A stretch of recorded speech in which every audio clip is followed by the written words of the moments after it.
So hey hello and WhatsApp guys, আশা করি আপনারা সবাই ভালো আছেন। তো অনেকদিন পর চলে আসলাম বল খেলতে।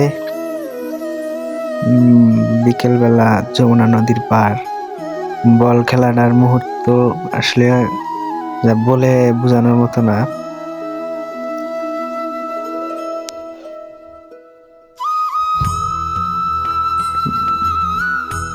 কাজের ফাঁকে ফাঁকে আসলে একটু খেলাধুলা করা দরকার।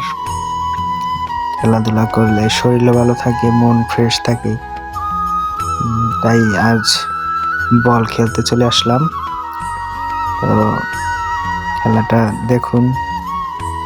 জায়গাটাও বিকেলবেলা অনেক সুন্দর, অনেক ভালো লাগে। কাজের ফাঁকে এই খেলাধুলা